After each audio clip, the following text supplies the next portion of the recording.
ബാലരാമപുരത്തെ 2 വയസ്സുകാരിയുടെ കൊലപാതകത്തിൽ കുട്ടിയുടെ അമ്മ അറസ്റ്റിൽ. പാലക്കാട് നിന്നാണ് ശ്രീധുവിനെ അറസ്റ്റ് ചെയ്തത്. ദേവേന്ദുവിനെ കൊന്നത് ശ്രീധുവിന്റെ അറിവോടെയെന്ന് ഫോറൻസിക് പരിശോധനയിൽ വ്യക്തമായതോടെയാണ് പോലീസ് നടപടി.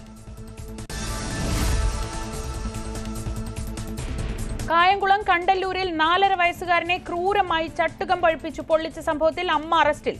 കനകക്കുന്ന് പോലീസ് അറസ്റ്റ് രേഖപ്പെടുത്തി. കുട്ടി നിക്കറിൽ മലമൂത്ര വിസർജനം നടത്തിയതിൽ പ്രകോപിതയായിട്ടായിരുന്നു ആക്രമണം. പിൻഭാഗത്തും കാലിലും പൊള്ളലേറ്റ കുട്ടിയെ അമ്മ തന്നെ സ്വകാര്യ ആശുപത്രിയിൽ എത്തിച്ചു. ഡോക്ടർക്ക് സംശയം തോന്നി ചൈൽഡ് വെൽഫെയർ കമ്മിറ്റിയെ വിവരം അറിയിക്കുകയായിരുന്നു.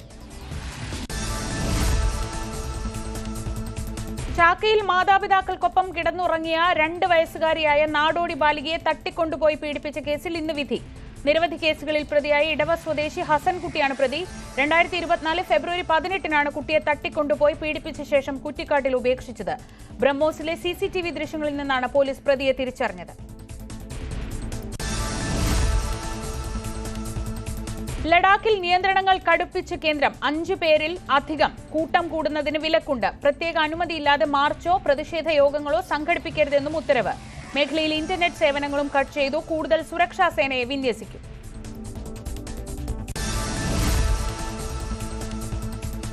ഓപ്പറേഷൻ നുങ്കൂറിൽ ഇടനിലക്കാരെക്കുറിച്ച് കസ്റ്റംസിന് വിവരം ലഭിച്ചു. മാഹിൻ അൻസാരിയുടെ മൊഴിയിൽ നിന്നാണ് നിർണായക തെളിവ് ലഭിച്ചത്. ഡൽഹി കേന്ദ്രീകരിച്ച് പ്രവർത്തിക്കുന്ന ഇടനില സംഘത്തെക്കുറിച്ച് അന്വേഷണം വ്യാപിപ്പിക്കും.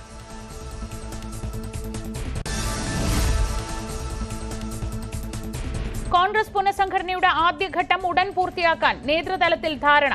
KPCC ജനറൽ സെക്രട്ടറിമാരെയും സെക്രട്ടറിമാരെയുമായിരിക്കും ആദ്യഘട്ടത്തിൽ പ്രഖ്യാപിക്കുകയെന്നാണ് സൂചന. വിവാദങ്ങൾക്ക് വഴിവെച്ച് ഡിജിറ്റൽ മീഡിയ സെല്ലിന്റെ പുനഃസംഘടനയും വൈകാതെ ഉണ്ടായേക്കും. തദ്ദേശ തെരഞ്ഞെടുപ്പിന് ശേഷമാകും പുനഃസംഘടനാ നടപടികൾ പൂർത്തിയാക്കുക.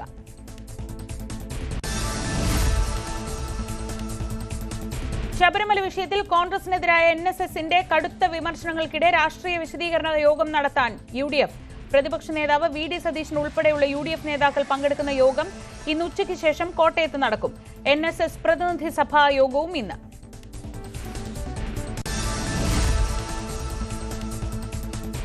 സംസ്ഥാനത്ത് ഇന്നും പരക്കെ മഴയ്ക്ക് സാധ്യത. വടക്കൻ ജില്ലകളിൽ ഇന്ന് മഴ ശക്തമാകും. കോഴിക്കോട്, വയനാട്, കണ്ണൂർ, കാസർഗോഡ് ജില്ലകളിൽ ഓറഞ്ച് അലർട്ട്. 5 ജില്ലകളിൽ യെല്ലോ അലർട്ടും പ്രഖ്യാപിച്ചു. ബംഗാൾ ഉൾക്കടലിൽ രൂപപ്പെട്ട തീവ്ര ന്യൂനമർദ്ദം ഇന്ന് ആന്ധ്ര, ഒഡീഷ തീരം തൊടും.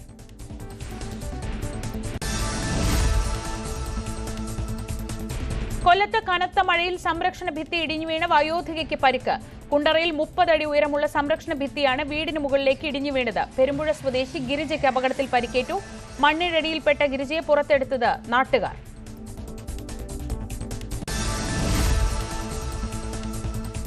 ദേശീയപാതയിൽ മലപ്പുറം VK പടിക്ക് സമീപം വലിയ പറമ്പിൽ വാഹനാപകടത്തിൽ 2 മരണം. വൈലത്തൂർ സ്വദേശി ഉസ്മാൻ, വള്ളിക്കുന്ന് സ്വദേശി ഷാഹുൽ ഹമീദ് എന്നിവരാണ് മരിച്ചത്. 3 പേർക്ക് പരിക്കേറ്റു. നിർത്തിയിട്ട ലോറിക്ക് പിറകിൽ കാർ ഇടിച്ചാണ് അപകടം.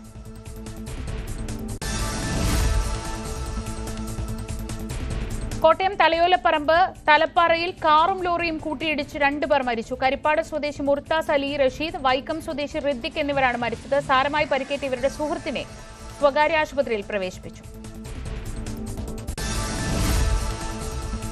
കോഴിക്കോട് തോട്ടുമുക്കം പനമ്പിലാവിലും അപകടം. നിയന്ത്രണം വിട്ട ബൈക്ക് മറിഞ്ഞാണ് 2 പേർ മരിച്ചത്. കക്കാടംപൊയിലിൽ നിന്ന് വന്ന ബൈക്ക് റോഡരികിലെ പറമ്പിലേക്ക് തെന്നി വീണായിരുന്നു അപകടം. ചൂളാട്ടിപ്പാറ സ്വദേശികളായ സൂരജ്, മുഹമ്മദ് ഷാനിദ് എന്നിവരാണ് മരിച്ചത്.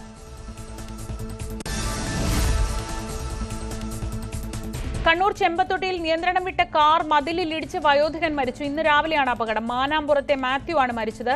മതിലിൽ ഇടിച്ചു തകർന്ന കാറിൽ നിന്ന് നാട്ടുകാർ മാത്യുവിനെ ആശുപത്രിയിൽ എത്തിച്ചെങ്കിലും ജീവൻ രക്ഷിക്കാനായില്ല. മൃതദേഹം കണ്ണൂർ ഗവൺമെന്റ് മെഡിക്കൽ കോളേജ് ആശുപത്രി മോർച്ചറിയിലേക്ക് മാറ്റി.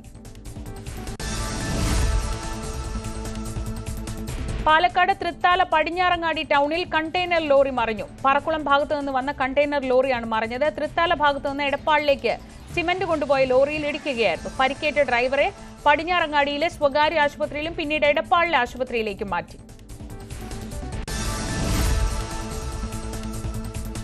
കൊച്ചി സേലം ദേശീയപാതയിൽ കഞ്ചിക്കോട് ലോറിയുടെ പിറകിൽ നിന്ന് യുവാവിന്റെ സാഹസിക യാത്ര. കഞ്ചിക്കോട് സ്കൂൾ ജംഗ്ഷൻ പരിസരത്തായിരുന്നു യാത്ര. ലോറിയുടെ പിറകിൽ തൂങ്ങി നിന്ന് 1 കിലോമീറ്ററാണ് സഞ്ചരിച്ചത്. മറ്റ് വാഹന യാത്രക്കാർ ഇടപെട്ട് യുവാവിനെ ലോറിയിൽ നിന്ന് താഴെ ഇറക്കി.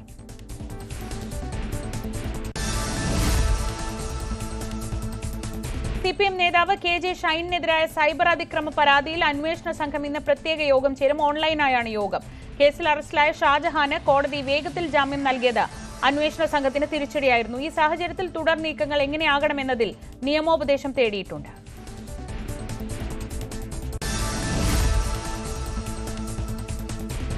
കണ്ണൂർ മട്ടന്നൂരിൽ നിരോധനാജ്ഞ പ്രഖ്യാപിച്ചു. കീഴല്ലൂർ പഞ്ചായത്തിന്റെ വെള്ളിയാമ്പറമ്പ് മേഖലയിലും മട്ടന്നൂർ നഗരസഭയിലെ മേറ്റടി വാർഡ് പരിധിയിലുമാണ് നിരോധനാജ്ഞ.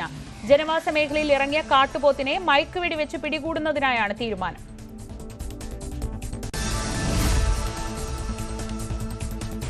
ഹമാസിനെ ഇല്ലാതാക്കുന്നതുവരെ ഗാസയിൽ ആക്രമണം തുടരുമെന്ന് UN പൊതുസഭയിൽ ഇസ്രായേൽ പ്രധാനമന്ത്രി ബെഞ്ചമിൻ നെതന്യാഹു. ഇസ്രായേൽ ബന്ദികളിൽ ബാക്കിയുള്ള 20 പേരെയും തിരിച്ചയക്കണം. ആയുധം വെച്ച് കീഴടങ്ങിയില്ലെങ്കിൽ ഹമാസിലെ ഒരാളെയും ബാക്കി വെക്കില്ലെന്നും മുന്നറിയിപ്പ്. നെതന്യാഹു സംസാരിക്കാനെത്തിയപ്പോൾ പൊതുസഭയിൽ നിന്ന് നിരവധി പ്രതിനിധികൾ ഇറങ്ങിപ്പോയി.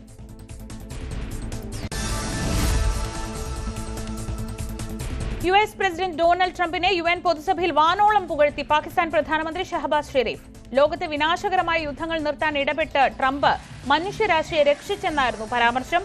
സൗത്ത് ഏഷ്യയിലുണ്ടായ യുദ്ധം അവസാനിപ്പിക്കാൻ ട്രംപ് ഇടപെട്ടുവെന്നും പാക് പ്രധാനമന്ത്രി.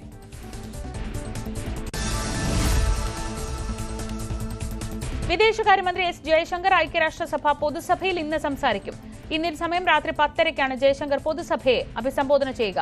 ഇന്ത്യയുമായുണ്ടായ സൈനിക സംഘർഷത്തിനിടെ 7 ഇന്ത്യൻ യുദ്ധവിമാനങ്ങൾ തകർത്തെന്ന പാക് പ്രധാനമന്ത്രിയുടെ പ്രസ്താവനയ്ക്കും ജയശങ്കർ മറുപടി നൽകും.